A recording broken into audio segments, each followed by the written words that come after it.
Hello बच्चों। तो last के वीडियो में हम लोग देख लिए थे कि ट्रायंगल क्या होता है, ट्रायंगल के कितने टाइप्स होते हैं। ठीक है, हम वहां पे सब कुछ बता दिए थे आपको कि मतलब राइट ट्रायंगल क्या होता है, ऑब्टयूज ट्रायंगल क्या होता है, इस तरह से ऑब्टयूज एंगल ट्रायंगल क्या होता है। तो वहां पे हम इसके पहले ये हमारा पार्ट 2 है। ठीक है, मतलब ट्रायंगल का ये पार्ट 2 है। तो जो भी पार्ट 1 नहीं देखे हैं वो आपको आई बटन और डिस्क्रिप्शन में लिंक मिल जाएगा। ठीक है, और लाइन्स एंगल्स एंड ट्रायंगल्स का हमने पूरा एक प्लेलिस्ट भी बना रखा है, वो भी आपको डिस्क्रिप्शन में मिल जाएगा। तो अगर आप वो नहीं देखें तो सबसे पहले वो देख लें, और अगर आपको उसके बारे में जानकारी है तो आप यहाँ से भी देख सकते हैं। ठीक है, तो आज के टॉपिक में हम लोग डिस्कस करने वाले हैं मीडियन क्या होता है, सेंट्रोइड क्या होता है, अल्टीट्यूड क्या होता है, ऑर्थो सेंटर क्या होता है, इन सेंटर क्या होता है, सर्कम सेंटर क्या होता है। तो आज के चैप्टर में हम लोग यही सब डिस्कस करने वाले हैं। ठीक है, तो सबसे पहले समझते हैं मीडियन क्या होता है। कह रहा था मीडियन ऑफ ए ट्रायंगल। सबसे पहले किसका मीडियन किसका होगा? ट्रायंगल का। यहां से समझ रहे हैं, the median of a triangle. ये एक ट्रायंगल है, ठीक है, corresponding to any sides, corresponding to any sides, ठीक है, is the line segment joining the mid point of that side with the opposite vertex. जैसे ए बी सी, ये एक ट्रायंगल है। अब कह रहा है क्या? करस्पॉन्डिंग टू एनी साइड, तो इसके साइड्स के करस्पॉन्ड में हम देखते हैं तो वो लाइन सेगमेंट होता है जो उसके अपोजिट वर्टेक्स से, ठीक है, मतलब ए बी के अपोजिट में कौन सा वर्टेक्स आ जाएगा? सी। तो यहां से जो इसका मिड पॉइंट रहता, मतलब जो इसको ए बी को बाइसेक्ट कर रहा, मतलब ये दोनों बराबर होना चाहिए। ठीक है, तो ये जो ये लाइन है, ये लाइन क्या कहलाएगा? मीडियन कहलाएगा। यहाँ पे इसका नाम दे देते हैं एम। तो सीएम क्या? सीएम एक लाइन सेगमेंट है जो यहाँ हम सी से ड्रा किए हैं ए बी पे, कुछ इस तरह से कि ए बी को इक्वल पार्ट में डिवाइड कर दे। ठीक है, मतलब कि ए एम बराबर क्या हो जाए? B M. एम बराबर बी एम हो जाए। तो ये अगर ये ऐसा है तो इसको बोलेंगे कि एक मीडियन है। तो ठीक इस तरह से ये यहाँ भी होगा। ठीक है, मतलब इसको आप बाइसेक्ट करेगा और यहां से ये इधर, ठीक है, ये इसको बाइसेक्ट करेगा। अब ये तीनों पॉइंट जो मिलता है ना, इसको बोला जाता है सेंट्रोइड। ठीक है, इसको क्या बोला जाता है? सेंट्रोइड बोला जाता है। तो सेंट्रोइड क्या होता है? जहां पे मीडियंस का इंटरसेक्शन पॉइंट होता है। एक ट्रायंगल में कितना मीडियन हो सकता है? तीन ही क्यों हो सकता है? कह रहा है मीडियन ट्रायंगल में कितना वर्टेक्स होता है? 3। ठीक है, वर्टेक्स 3, साइड 3, तो मतलब वर्टेक्स और साइड को मिलाकर कहीं तो मीडियन बन रहा। तो अगर 3 वर्टेक्स और 3 साइड है तो मीडियन भी कितना होगा? 3 ही होगा। ठीक है, तो अगर आपसे पूछे कोई कि ट्रायंगल में कितना मीडियन होता है तो बोलना 3। तो इंटरसेक्शन ऑफ मीडियंस, मतलब जहां पे ये मीडियंस कटता है उस पॉइंट को हम लोग क्या बोलते हैं? सेंट्रोइड बोलते हैं। जैसा अभी बताया कि मतलब मीडियंस क्या होता है, मीडियंस क्या होता है? A B C. ये अगर बाइसेक्ट कर रहा है, ठीक है, इस तरह से ये, तो ये क्या बनता है? सेंट्रोइड। तो सेंट्रोइड का डेफिनेशन हम लिख दिए, हम बस वहां पे बता दिए थे। The point of intersection of all the 3 medians. ठीक है, तीनों मीडियंस का जो पॉइंट ऑफ इंटरसेक्शन है उसी को क्या बोलते हैं? सेंट्रोइड बोलते हैं। और सेंट्रोइड को जी से रिप्रेजेंट किया जाता है। ठीक है, और यहाँ पे क्या होता है ना, इस तीनों मीडियंस जो होता है वो कंकरेंट होता है। ठीक है, मीडियंस ऑफ ट्रायंगल और कंकरेंट। कंकरेंट कहने का मतलब कि तीनों सेम पॉइंट पे इंटरसेक्ट करेगा। ठीक है, तीनों मतलब सेम पॉइंट पे इंटरसेक्ट करता है। तो आई होप कि मीडियन से रिलेटेड और सेंट्रोइड से रिलेटेड जो भी टर्म्स है वो आपको सब समझ में आ गया होगा। एक बार हम फिर से बता देते हैं, मीडियन किसको बोलते हैं? मीडियन उस पॉइंट को बोला जाता है, मतलब मीडियन उस लाइन सेगमेंट को बोला जाता है जो साइड को बाइसेक्ट करता है उसके अपोजिट वर्टेक्स से। अगर हम ड्रा करते हैं तो ए बी के अपोजिट वर्टेक्स सी, तो सी से ड्रा किए तो ए बी को बाइसेक्ट करेगा। बीसी का अपोजिट वर्टेक्स ए, तो यहाँ से ड्रा करेंगे तो बीसी को बाइसेक्ट करेगा। एसी का अपोजिट वर्टेक्स बी, तो बी से ड्रा करेंगे तो इसको बाइसेक्ट करेगा। तो ये मीडियन हो गया। मतलब यहाँ पे क्या है? सी एम, ए एन और ओ बी, ये क्या है? मीडियंस है। ठीक है, ये क्या है? मीडियंस है। और ये जो बाइसेक्ट होता है ना, ये 2:1 के रेशियो में बाइसेक्ट होता है। अभी बस याद रखना, जैसे मान लीजिए अगर सीएम का लेंथ 3 सेंटीमीटर है, 3 सेंटीमीटर है, तो सीजी हो जाएगा 2 सेंटीमीटर। ठीक है, और जीएम हो जाएगा 1 सेंटीमीटर। 2:1 के रेशियो में डिवाइड होता है यहाँ पे। ठीक है, तो ये तो था मीडियन से रिलेटेड टर्म। अब हम लोग को देखना क्या? अब हम लोग समझते हैं अल्टीट्यूड। अल्टीट्यूड क्या होता है? तो देखिए यहाँ पे लिखा हुआ है, the side of a triangle corresponding to any sides is the length of perpendicular drawn from any opposite vertex to that side। इसका मतलब ये हुआ कि जैसे ये ट्रायंगल है, ठीक है, ठीक है। ये क्या है, एक ट्रायंगल है। अब कह रहा the side the altitude of a triangle corresponding to any side is the length of perpendicular. ये क्या है, लेंथ ऑफ परपेंडिकुलर है, वहां पे लेंथ की बात नहीं हो रहा था। ये length of perpendicular drawn from any opposite vertex to that side. तो ए बी का अपोजिट वर्टेक्स सी है, तो यहाँ से जो ड्रा किया गया है वो इसका मान लिया, नाम दे देते हैं एम, ठीक है।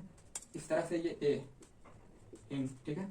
इस तरह से फिर ये, तो ये जो क्या हो गया सीएम, सीएम का कुछ लेंथ होगा, वही होता है क्या, लेंथ ऑफ सीएम, क्या कहलाएगा, अल्टीट्यूड, ठीक है। इसी तरह से क्या हो जाएगा ए एन, इसी तरह से क्या हो जाएगा ओ बी, ठीक है। तो ये सबका जो लेंथ है वो अल्टीट्यूड कहलाता है, ठीक है। तो यहाँ पे हम लोग इसको कैसे लिख सकते हैं, जैसे ये सीएम परपेंडिकुलर है किस पे, ए बी पे, ठीक है। तो बोलेंगे CM is altitude corresponding to side A B, ठीक है। क्या पढ़ेंगे, CM is altitude corresponding to side A B. इसी तरह से ए एन परपेंडिकुलर किस पे है, बीसी पे, ठीक है। तो बोलेंगे A N is altitude corresponding to side BC. इसी तरह से O B perpendicular A C, O B is altitude corresponding to side A C, ठीक है। अब जैसे मीडियन जब देखे थे तो वहां पे पता चला था कि एक ट्रायंगल में 3 मीडियन होता है, ठीक है। तो इसी तरह से एक ट्रायंगल में मैक्सिमम कितना अल्टीट्यूड होगा, 3, ठीक है। एक ट्रायंगल में कितना में अल्टीट्यूड होगा, 3 अल्टीट्यूड, ठीक है, 3 अल्टीट्यूड होगा।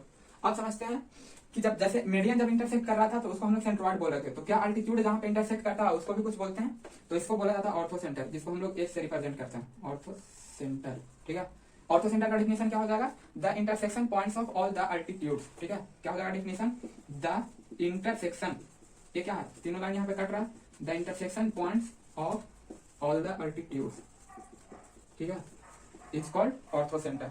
और जैसे देखिए यहाँ पे वहां पे भी हम क्या बताए थे कि जो क्या होता है, मतलब मीडियंस जो होता है वो कंकरेंट होता है। मीडियंस क्या होता है, कंकरेंट होता है। कंकरेंट का मतलब ये होता है ना कि जो मतलब ये तीनों कटेगा वो सब सेम पॉइंट पे कटेगा। तो इसी तरह से अल्टीट्यूड भी क्या होता है, अल्टीट्यूड्स आर ऑल्सो कंकरेंट, ठीक है। अल्टीट्यूड्स भी क्या होता है, कंकरेंट होता है। कंकरेंट करने का मतलब सब एक ही पॉइंट पे कट करेगा, ठीक है। जैसा कि आप देख रहे हैं पॉइंट ए पे सब कट कर रहा है। तो ये हो गया एल्टीट्यूड से रिलेटेड। अल्टीट्यूड किसको बोलते हैं, मतलब किसी भी साइड पे उसके अपोजिट वर्टेक्स से जो लाइन परपेंडिकुलर लाइन ड्रा किया गया उसके लेंथ को क्या बोला जाता है, अल्टीट्यूड, ठीक है। और एक ट्रायंगल में कितना अल्टीट्यूड होगा, मैक्सिमम 3 अल्टीट्यूड होगा। और जहां पे अल्टीट्यूड इंटरसेक्ट करता है उसको हम लोग क्या बोलते हैं, ऑर्थो सेंटर बोलते हैं। अब हम लोग नेक्स्ट टॉपिक पे आते हैं। नेक्स्ट क्या, नेक्स्ट है सर्कम सेंटर। सर्कम सेंटर क्या होता है वो समझते हैं। कहा the point of intersection of the perpendicular bisector of the sides of a triangle, ठीक है। मतलब एक ट्रायंगल का जो साइड्स है, ठीक है, ये ट्रायंगल है A B C, the point of intersection of the perpendicular bisector, जैसे इस ये बीसी है तो इसका किसी तरह से परपेंडिकुलर बाइसेक्ट कर, आई होप कि आप लोग को आता होगा। कंपास से लेना यहाँ पे और ऐसे ड्रा करना है इस तरह से, ठीक है। और एक यहाँ से ऐसे ऊपर नीचे इस तरह से, ठीक है। तो क्या होता है, एक परपेंडिकुलर बाइसेक्टर इसका मिल जाएगा, ठीक है। ये सही से ड्रा नहीं हुआ है, मतलब जब आप यहाँ से कॉर्नर से लेकर के ऐसे करेंगे और एक नीचे में लेना है, मतलब एक यहाँ और एक यहाँ और इस साइड से फिर यहाँ और यहाँ, तो आपको एक परपेंडिकुलर बाइसेक्टर मिल जाएगा, ठीक है। क्या रहेगा, परपेंडिकुलर बाइसेक्ट करेगा इसको। मेरा फिगर सही से नहीं बन रहा, बस आपको समझ लेना परपेंडिकुलर बाइसेक्टर कुछ इस तरह से, ये परपेंडिकुलर बाइसेक्ट कर रहा है इसको, ठीक है। ठीक है, इसी तरह से फिर इधर इसको परपेंडिकुलर बाइसेक्ट करेगा, ठीक है। फिर इसी तरह से इसको इधर कोई परपेंडिकुलर बाइसेक्ट करेगा, ठीक है। तो कह रहा है the point of intersection of the perpendicular bisector of the sides of triangle. देखिए यहाँ पे ये जो है बीसी को परपेंडिकुलर बाइसेक्ट कौन कर रहा है, यहाँ से ये वाला साइड, ठीक है। नाम दे देते हैं इसका एम एन सपोज, ठीक है। इसको पी क्यू बोल देते हैं, इसको आर एस बोल देते हैं अभी समझने के लिए। तो बीसी को परपेंडिकुलर बाइसेक्ट कौन कर रहा है, एम एन कर रहा, एम एन। बीसी को परपेंडिकुलर कौन बाइसेक्ट कर रहा है, एम एन कर रहा। एसी को परपेंडिकुलर कौन बाइसेक्ट कर रहा है, पी क्यू कर रहा, ठीक है। इसी तरह से एबी को कौन बाइसेक्ट कर रहा है, आर एस। तो ये जो तीनों परपेंडिकुलर बाइसेक्टर है ये जिस पॉइंट पे मिला उसी को बोला जाता है सर्कम सेंटर, सर्कम सेंटर, ठीक है। क्या यहाँ पे हम फिर से बता दे रहे हैं, M N is the perpendicular bisector of BC, ठीक है। इसी तरह से P Q is the perpendicular bisector of AC, इसी तरह से R S is the perpendicular bisector of A B, ठीक है। तो अगर ये परपेंडिकुलर तीनों परपेंडिकुलर बाइसेक्टर है जहाँ पे मिलता है इसको क्या बोलते हैं, सर्कम सेंटर। और क्या होता है जो यहाँ पे देखने को थोड़ा सा समझते हैं, जैसे अब इसको हटा रहे हैं, ये क्या होता है ना ओ बी, ठीक है। और ये लेंथ ओ ए और ये लेंथ ओ सी, ओ ए बराबर ओ बी बराबर ओ सी होता है, ठीक है। यहाँ पे ये तीनों क्या होता है, बराबर होता है। और जब ओ को सेंटर मान करके, इसको हम ओ नाम दे रहे हैं, ओ को सेंटर मान करके और O A O B A C as a radius अगर कोई सर्किल ड्रा करते हैं, ठीक है। तो हम जब इसको सेंटर मान के इसको एज ए रेडियस, मतलब ओ को सेंटर मान लेना है, ओ को क्या मान लेना है, सेंटर। और ए ओ बी ओ सी ये तीनों में कोई एक रेडियस लेना और जब ड्रा करेंगे ना, ठीक है, तो ये इस तरह से टच करते हुए जाएगा, एक सर्किल ड्रा होगा, इसको हम लोग बोलते हैं सर्कम सर्किल,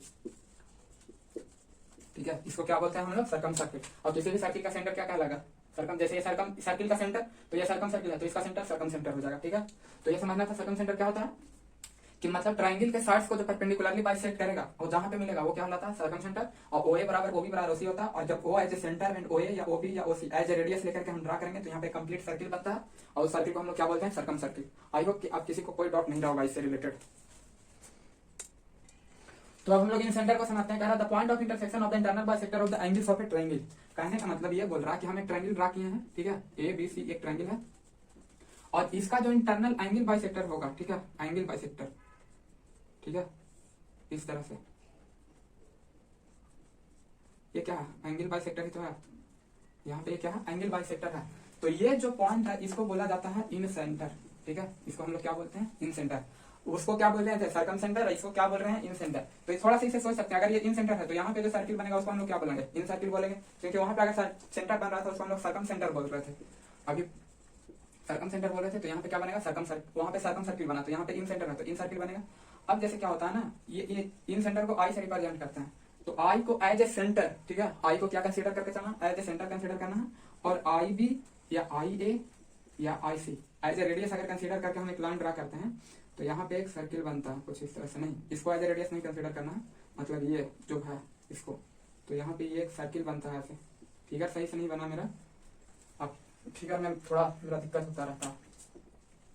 तो यहाँ पे ऐसे ड्रा करेंगे तो ये सर्किल बनता है, इस सर्किल को हम लोग बोलते हैं इन सर्किल, ठीक है, इस सर्किल को हम लोग क्या बोलते हैं इन सर्किल बोलते हैं। जैसे कि ये पॉइंट है एम एन ओ, आई को क्या मान लेना सेंटर, और ये जो एम है या एन है या ओ है, इन तीनों में से कोई एक को एज ए रेडियस कंसीडर करके एक सर्किल ड्रा करना।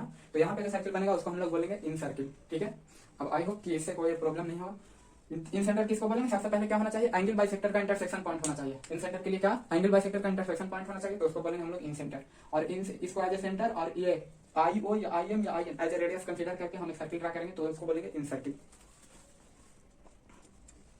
और एक पॉइंट यहाँ पे समझाते हैं, जैसे क्या होता है कि सपोज कोई सर्किल रहता है, ठीक है, तो यहाँ से सेंटर से ये रेडियस है, और जब यहाँ पे एक लाइन ड्रा करते हैं तो ये क्या बनता है टेंजेंट, ठीक है, और ये क्या होता है परपेंडिकुलर। तो यहाँ पे जो बाइसेक्टर है इसका एंगल बाइसेक्टर, अगर ये परपेंडिकुलर रहा इस तरह से, जैसे ओ आई परपेंडिकुलर हो गया, यहाँ पे ये परपेंडिकुलर रहा, ये परपेंडिकुलर रहा, तो हम ये ड्रा किए, तो यहाँ पे आप बोल सकते हैं कि जो बीसी है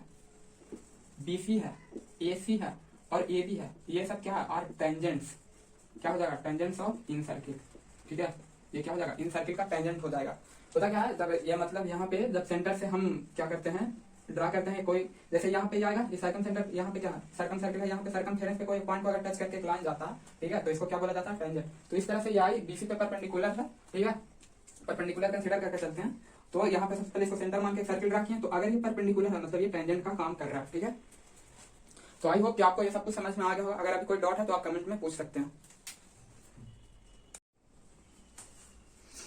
तो हमको प्रूव करना है, क्या कह रहा है, prove that sum of all angles of a triangle is 180 degree. आप सभी को पता है कि ट्रायंगल के सभी एंगल्स का सम कितना होता है 180 डिग्री होता है, ये तो पता है, हमको इसको प्रूव करना है। तो प्रूव कैसे करेंगे, सबसे पहले समझते हैं बोल क्या रहा, कह रहा sum of all angles of a triangle. सबसे पहले हमको क्या ड्रा कर लेना, एक ट्रायंगल ड्रा कर लेना, ठीक है, इसमें एंगल्स सभी, तो इसका कितना हो जाएगा कर रहा। तो जैसे कि आप सभी को पता है कि प्रूफ करने के लिए हमको क्या क्या लिखना पड़ता है, गिवन लिखते हैं, टू प्रूफ लिखते हैं, ठीक है, और कंस्ट्रक्शन का जरूरत पड़ेगा कि नहीं ये तो देखेंगे बाद में हम, ठीक है, और क्या होता है एक प्रूफ लिखते हैं फिर हम लोग, ठीक है। ये रूल है, कंस्ट्रक्शन में भी हो या नहीं इसका सियोरिटी सब जगह नहीं रहता कि ये सभी में होगा ही। तो यहाँ पे जैसे कह रहा है prove that sum of all angles of a triangle is 180 degree. तो एक ट्रायंगल है एबीसी, ठीक है, एक ट्रायंगल एबीसी ट्रायंगल दिया हुआ है। अब इसका प्रूव कर रहा है, करना क्या है, sum of all angles of a triangle is 180 degree, मतलब angle 1 plus angle 2 plus angle 3 बराबर कितना 180 डिग्री लाना, ठीक है। या तो आप angle A plus angle B angle C भी कर सकते हैं। अब जैसे यहाँ पे है कि कंस्ट्रक्शन का जरूरत पड़ेगा कि नहीं, हमको ये सोचना, ठीक है। तो अभी इसमें कुछ भी नहीं है जिससे कि हम यहाँ पे बता सके कि 1 + 2 + 3 हो बराबर हो 180 हो जाएगा। यहाँ पे अभी कुछ भी नहीं है जिससे हम ये कह सके कि 1 + 2 + 3 बराबर कितना है 180 डिग्री। तो हमको कुछ ना कुछ यहाँ पे कंस्ट्रक्शन करने का जरूरत पड़ेगा। तो देखते हैं क्या, थोड़ा सा सोचते हैं। जैसे यहाँ पे हम एक लाइन लिए हैं, ठीक है, यहाँ पे क्या है, एक लाइन लिए हैं, ठीक है, PQ एक लाइन है। और आप सभी को भी पता है कि एक लाइन पे सभी एंगल्स का सम कितना हो जाएगा, 180 डिग्री। मतलब जैसे यहाँ पे एक लाइन है, इस तरह से ये ड्रा करेंगे, यहाँ पे ये पॉइंट है, ठीक है, तो क्या बोलेंगे, इसको हम लोग बोलेंगे ये 1 और 2 अगर रहा तो 1 + 2 बराबर कितना हो जाएगा, 180 डिग्री, ठीक है। तो इसी तरह से हम यहाँ पे एक लाइन लिए हैं और यहाँ पे जो एंगल बन रहा है इसको नाम दे देते हैं कितना, 4, और इसको नाम दे देते हैं 5। तो हम बोल सकते हैं एंगल 2 + एंगल 4 + एंगल 5 बराबर कितना हो जाएगा, 180 डिग्री होगा, ठीक है। इतना तो हमको समझ में आ रहा। तो अब देखिए जैसे ये इतना है, तो अब हमको 3 और 1 से कैसे रिलेट करेंगे, ठीक है, 3 और 1 से कैसे रिलेट करेंगे। अब यहाँ पे थोड़ा सा सोचते हैं, काश ऐसा होता कि PQ पैरेलल हो जाता AB का, PQ क्या हो जाता, AB का पैरेलल हो जाता, ठीक है। तो क्या ये अल्टरनेट इंटीरियर से बराबर हो जाता और ये 4 1 के अल्टरनेट इंटीरियर से बराबर हो जाता। मतलब कि एंगल 5 बराबर एंगल 3 हो जाता और एंगल 4 बराबर क्या हो जाता है, एंगल 1। तो फिर हम बोल सकते थे यहाँ पे क्या कि एंगल 2 + एंगल 4 की जगह क्या रख देते, एंगल 1 + एंगल 5 की जगह क्या रख देते, एंगल 3। तो ये कितना हो जाता, 180 डिग्री। समझ में। तो मतलब हमको यहाँ पे कंस्ट्रक्शन का जरूरत पड़ेगा, ठीक है। और कंस्ट्रक्शन में क्या जरूरत पड़ेगा वो देखते हैं। वो यहाँ से समझ में आ गया होगा कि हमको एक लाइन ड्रा करना है PQ, कहाँ पे, पॉइंट C पे, और कैसा, पैरेलल टू AB। मतलब यहाँ पे क्या लिखेंगे, ड्रा ए लाइन, ठीक है, PQ at point C such that PQ क्या हो जाए, पैरेलल हो AB के, ठीक है, पैरेलल होना चाहिए AB के। अब प्रूफ में क्या करेंगे, PQ is a line, PQ is a straight line, PQ का है एक स्ट्रेट लाइन है, इसलिए एंगल 2 + एंगल 4 + एंगल 5 बराबर हो जाएगा 180 डिग्री। किससे, लीनियर पेयर से। लीनियर पेयर क्या बोलता है, लीनियर पेयर बोलता है कि सम ऑफ ऑल एंगल, मतलब लीनियर पेयर क्या होता है कि एक स्ट्रेट लाइन पे एंगल्स कितना हो जाएगा, एंगल्स का सम कितना होगा, 180 डिग्री हो जाएगा। तो यह 180 डिग्री हो गया। अब बोलेंगे नाउ, ठीक है, PQ पैरेलल AB एंड यहाँ पे AC ट्रांसवर्सल हो जाएगा, AC जो ट्रांसवर्सल, इसलिए एंगल 5 बराबर एंगल 3, किस तरह से, अल्टरनेट इंटीरियर एंगल से, ठीक है। सिमिलरली यहाँ पे हम सिमिलरली लिख देंगे, सिमिलरली क्या हो जाएगा, एंगल 4 बराबर हो जाएगा एंगल 1, ये भी किससे, अल्टरनेट इंटीरियर एंगल से, ठीक है, अल्टरनेट इंटीरियर एंगल से। तो क्या होगा अब इसमें आएंगे, ठीक है, इसको मान लेते 1 मान लेते हैं। तो इसको आप आई होप थोड़ा हम मतलब इसको थोड़ा सा हम इरेज करते हैं क्योंकि स्पेस नहीं है। अगर आप लोग नहीं लिखा है तो इसको लिख लें, ठीक है। हम यहाँ पे अभी इसको इरेज कर रहे हैं। तो जैसे 1 में क्या है, यहाँ पे है एंगल 2 + एंगल 4 + एंगल 5 बराबर 180 डिग्री। तो इसलिए अब हम क्या बोलेंगे, एंगल 2 को एंगल 2 रहने देते हैं, एंगल 4 के जगह पे क्या लेके आ जा, एंगल 1, और एंगल 5 के जगह एंगल 3 बराबर 180 डिग्री। क्यों, इसलिए क्योंकि एंगल 5 बराबर एंगल 3 एंड एंगल 4 बराबर एंगल 1। तो ये समझ में आ गया कि एंगल 1 + 2 + 3 कितना हो जाएगा, 180 डिग्री होता है, ठीक है। तो ये हो गया कि prove that sum of all angles of a triangle is 180 degree. अगर किसी को नहीं समझ में आया तो आप हमें कमेंट करके पूछ सकते हैं, ठीक है।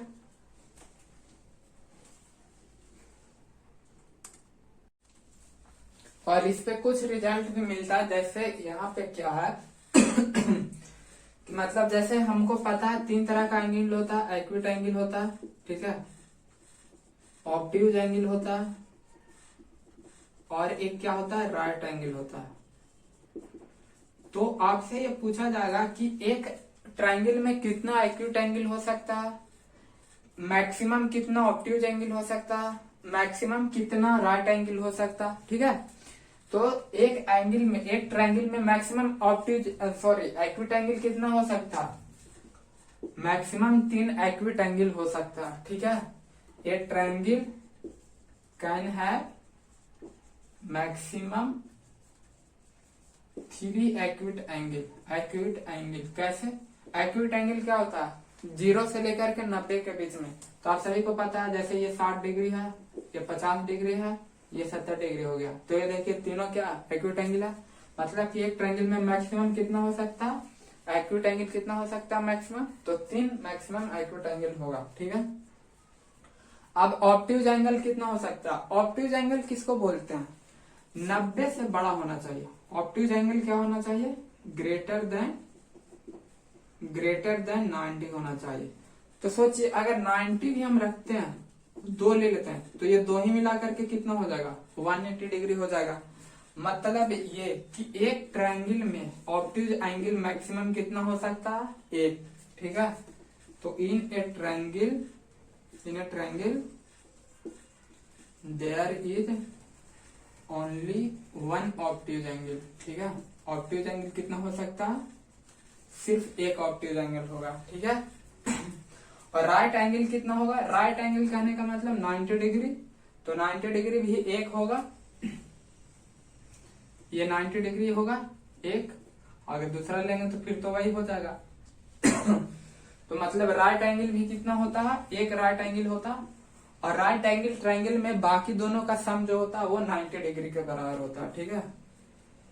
क्योंकि ये खुद अकेला तो 90 डिग्री खुद ही कैप्चर कर लिया, तो ये एंगल मिला करके कितना होना चाहिए, 90 डिग्री होना चाहिए, ठीक है। मतलब ये और ये मिला करके कितना होना चाहिए, 90 डिग्री होना चाहिए। तो ट्रायंगल से ये रिजल्ट मिलता है। आई होप कि आप किसी को कोई प्रॉब्लम नहीं होगा। एक्यूट एंगल मैक्सिमम कितना हो सकता है, 3। ऑब्ट्यूज एंगल मैक्सिमम कितना हो सकता है, 1 राइट एंगल 1। और राइट एंगल ट्रायंगल में बाकी जो 2 एंगल्स होता है उन सभी का सम कितना होता है, 90 डिग्री होता है, ठीक है। हमारा एक थ्योरम है, कह रहा है if a side of a triangle is produce to the exterior angle, ठीक है, ठीक है। जैसे ये एक ट्रायंगल है, इसको हम लोग प्रोड्यूस करते हैं ए बी सी, ठीक है। इसको फर्दर हम लोग इधर डी तक प्रोड्यूस करते हैं। तो कह रहा है यहाँ पे जो एंगल बनेगा, ठीक है, यहाँ पे जो एंगल बनेगा ये है equal to the sum of 2 interior opposite angle. तो इसके अपोजिट में दोनों एंगल ये आ जा रहा है, ठीक है। तो ये दोनों के सम के बराबर, कहने का मतलब 2 3 इस लेते हैं, तो एंगल 1 प्लस एंगल 2 बराबर एंगल 3 होना चाहिए, ठीक है। या अगर इसको इधर प्रोड्यूस करेंगे, तो जैसे इसका नाम मान ले 4 दे देते हैं, तो यहाँ पे जो साइड बन रहा है ये अगर 5 है, ठीक है, यहाँ पे जो साइड बन रहा है वो क्या हो जाए, इसका नाम कितना देते हैं 5, इसका नाम क्या दिए हैं 4। तो इसके अपोजिट में कौन आ जाएगा, एंगल 2 प्लस एंगल 4 और एंगल 5 होना चाहिए। मतलब ये कह रहा है कि हम किसी साइड को प्रोड्यूस करते हैं, तो जो एक्सटीरियर एंगल बनता है, तो ये एक्सटीरियर मतलब बाहर वाला एंगल, तो बाहर वाला एंगल कितना बन रहा है 3। तो ये जो एंगल है ये इन दोनों के सम के बराबर हो जाएगा, ठीक है। तो यहाँ फिर से क्या करना है, गिवन में जो लिखा हुआ है वो आपको लिख देना है, ठीक है। ए triangle ABC and side BC is produced, BC को प्रोड्यूस किया कहां तक, प्रोड्यूस टू डी, ठीक है, बीसी को डी तक प्रोड्यूस किया गया। अब हमको टू प्रूफ क्या करना है, ठीक है, टू प्रूफ क्या करना है, एंगल 3 बराबर एंगल 1 प्लस एंगल 2, ठीक है। क्या इसमें कंस्ट्रक्शन का जरूरत पड़ेगा, तो थोड़ा सा समझते हैं कि एंगल 2 प्लस एंगल 3 बराबर कैसे हो जाएगा। जैसे एबीसी एक ट्रायंगल है, तो हमको पता angle 1 plus angle 2 plus angle 4 बराबर 180 डिग्री, ठीक है। Angle 1 plus angle 2 plus angle 4 बराबर 180 डिग्री। और ये BD एक स्ट्रेट लाइन हो गया, क्योंकि BC को प्रोड्यूस किया तो वो भी एक स्ट्रेट लाइन होगा। तो BD एक स्ट्रेट लाइन होने की वजह से यहाँ पे क्या हो जाएगा, लीनियर पेयर लगाएंगे, मतलब एंगल 4 प्लस एंगल 3 बराबर 180 डिग्री। और जब ये दोनों बराबर है तो इसको हम कंपेयर कर सकते हैं, एंगल 4 प्लस एंगल 3, तो 4 से 4 कट गया, मतलब एंगल 1 प्लस एंगल 2 बराबर एंगल 3 आ जा रहा है। मतलब कि यहाँ पे हमको कोई कंस्ट्रक्शन का जरूरत नहीं पड़ेगा। अब आप बोल सकते हैं कि आपको तो पहले से पता है कि कैसे प्रूफ करना है, इसलिए आप बोल दिए, ठीक है। तो इसमें थोड़ा सा सोचना ही होता है, ऐसे यहाँ पे कोई कंस्ट्रक्शन का जरूरत नहीं पड़ेगा। तो हम लोग सीधा प्रूफ पे आके बात करते हैं, ठीक है। तो यहाँ बोलेंगे ए ट्रायंगल ABC, इसलिए angle 1 plus angle 2 plus angle 4 बराबर 180 डिग्री, ठीक है। Sum of all angles of a triangle, ये भी बोल सकते हैं, sum of all angles of triangle ABC, ठीक है। एंड अब यहाँ पे क्या चलेगा, BD is a straight line, is a straight line, इसलिए एंगल 3 प्लस एंगल 4 बराबर कितना हो जाना चाहिए, 180 डिग्री। कैसे, लीनियर पेयर से, ठीक है। कैसे होगा, लीनियर पेयर से। तो अब इसको हम 1 मान लेंगे, इसको 2 मान लेंगे। तो यहाँ पे हमको स्पेस नहीं है, तो हम थोड़ा सा ऊपर इरेज करके लिखते हैं, from first and second angle 1 plus angle 2 plus angle 4 बराबर क्या हो जाएगा, एंगल 3 प्लस एंगल 4, 4 से 4 कैंसिल, एंगल 1 प्लस एंगल 2 बराबर एंगल 3, ठीक है। तो ये हो गया। तो ये याद रखना किसी भी में।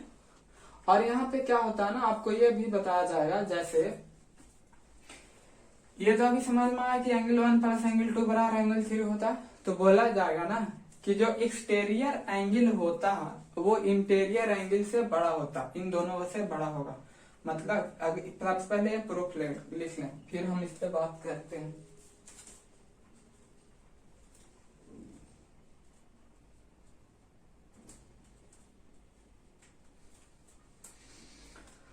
हम अब इसको इरेज कर रहे हैं और थोड़ा सा देखते हैं क्या बोलना चाह रहा। कह रहा जो एक्सटीरियर एंगल होता है, तो एक्सटीरियर एंगल यहाँ पे कौन है, एंगल 3 है। तो यह जो इंटीरियर एंगल है उससे बड़ा होता है। जैसा हम अभी प्रूफ किया एंगल 1 प्लस एंगल 2 बराबर एंगल 3, तो एंगल 3 तो बड़ा ही होगा ना एंगल 1 से, एंगल 3 तो बड़ा ही होगा ना एंगल 2 से, क्योंकि इन दोनों का कॉम्बिनेशन है, ठीक है। तो यहाँ पे भी ये देखने को मिलता है कि जो एक्सटीरियर एंगल होता है वो इंटीरियर वाले से बड़ा होता है, ठीक है। तो बस यही था। अब बाकी एक्सरसाइज है,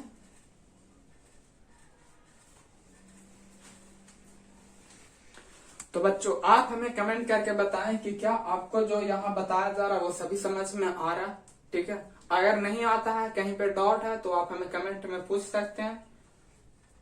लेकिन मैं अपने तरफ से पूरा कोशिश करूंगा कि आपको कहीं पे भी कोई तरह का डाउट ना रहे, ठीक है।